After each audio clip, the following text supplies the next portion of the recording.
معراج النبی صلی اللہ تعالیٰ علیہ وآلہ وسلم پر یہ ہماری دوسری ایپیسوڈ ہے۔ اس میں ہم محمد ہاشم انتخاب صاحب سے یہ پوچھنے جا رہے ہیں کہ معراج کا معنی کیا ہے، معراج کا مفہوم کیا ہے۔ تو آپ ہمیں بتائیے کہ معراج کا معنی کیا ہے۔ الحمدللہ علی کل حال۔ معراج کا مختصر معنی ہے ملاقات۔ ٹھیک، ایک معنی یہ ہے۔ معراج کا معنی ہے اوپر لے جانا۔ معراج کا معنی ہے عروج، بلندی۔ اور معراج کا میرے نزدیک معراج کا بہت ہی مزیدار معنی ہے محبوب و محب کی ملاقات۔ محبوب و محب کی ملاقات، کیونکہ محبوب اور محب میں جو راز کی باتیں ہوتی ہے وہ ان دو کے درمیان رہتی ہے۔ ٹھیک، اس لیے جو یہ معراج تھا، جو یہ معراج ہے، یہ محبوب اور محب کے درمیان راز و نیاز کی باتیں، ایسا راز جس راز کا محروم جبریل علیہ السلام بھی نہیں ہو گیا۔ اندازہ کیجئے کہ یہ ملاقات کتنی اعلیٰ ملاقات ہے، یہ ملاقات کتنی پیاری ملاقات ہے۔ اسی لیے اللہ نے اس ملاقات کے لیے رات چنی ہے، کیونکہ رات محبوب اور محب کے درمیان جو ہوتی ہے یہ راز و نیاز کی باتیں ہوتی ہے۔ اس میں کوئی اور شامل نہ ہو، اس میں ڈسٹرب نہ ہو۔ رات پرسکون ہوتی ہے۔ رات میں یہ دنیاوی جو یہ ساز و ناز ہے، یہ سب کچھ سائلنٹ ہوتا ہے، اور رات کے اندر ایک عاشق اور معشوق کی ملاقات اتنی پیاری ہوتی ہے، وہ وہی جانے جو یہ ملاقاتیں کرتے ہیں۔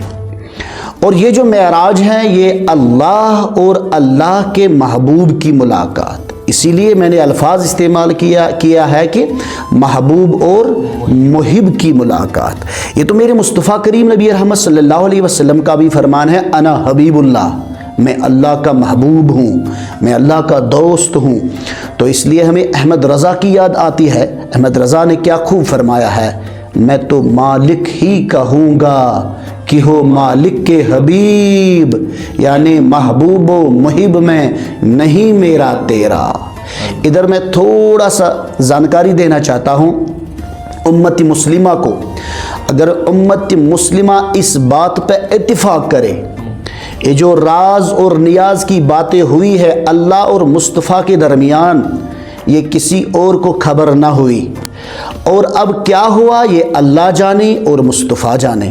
کسی کلمہ پڑھنے والے کو یہ حق ہی نہیں بنتا ہے وہ اتنا کہے یا اتنا کہے، یہاں کیا وہاں کیا، اتنے علوم ملے اتنے نہیں ملے۔ بھائی جب جبریل بے خبر رہے، جب ابوبکر صدیق اس ملاقات سے بے خبر رہے، تو آج کل کا مفتی کہاں باخبر ہو سکتا ہے؟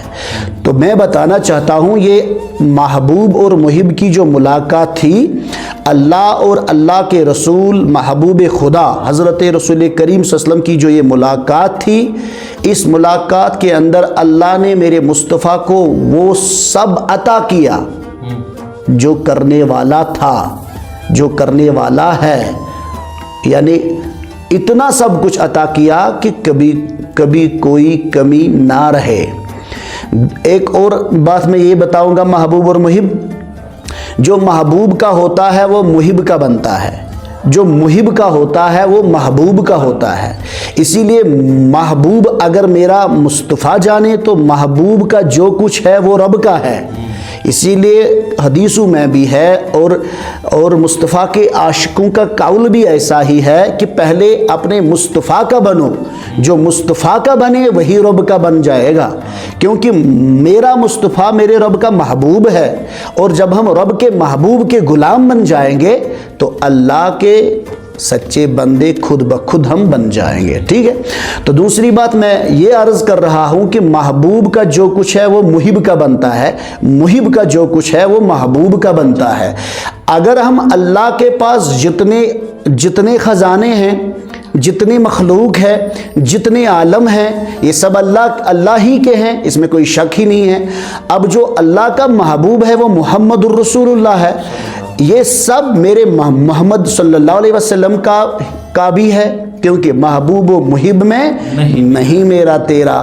تو بس یہی بات میں آپ حضرات تک پہنچانا چاہتا ہوں کہ ان دو کے درمیان جو تعلقات ہے ان کو ہم میں سے کوئی دور نہیں کر سکتا ہے, کیونکہ یہ تعلق میرے خدا نے مصطفیٰ سے جوڑا, میرے مصطفیٰ نے خدا سے جوڑے. اور اب اس بندے کا بھی تعلق خدا سے مضبوط ہو جائے گا جو بندہ اس در پہ اپنا سر جھکائے گا. وہ در ہے در مصطفیٰ صلی اللہ تعالی علیہ وسلم. یہ ہے معراج. اور اس معراج کے اندر اگر ہم دیکھ لیں, حیاتی کا معاملہ اسی میں ختم ہوتا ہے, اختیار کا معاملہ اسی میں ختم ہوتا ہے. یعنی کچھ لوگ سمجھتے ہیں حضور صلی اللہ علیہ وسلم الیاذ باللہ بے اختیار ہے. ہم اعلان کرتے ہیں کہ ہمارا حضور با اختیار ہے, اختیار والا ہے. ہمارا حضور حیات النبی ہے. اگر معراج پڑھنے والے, معراج پڑھانے والے, معراج النبی سننے والے, معراج النبی سنانے والے غور و فکر کرے, یہ اس کو پڑھنے میں, پڑھانے میں, سننے میں, سنانے میں یہ سارے معاملے حل ہو جاتے ہیں. یہ سارے معاملے پتہ چل جاتے ہیں کہ واقعی حضور نبی کریم صلی اللہ علیہ وسلم حیات ہے اور سارے پیغمبر بھی حیات ہے.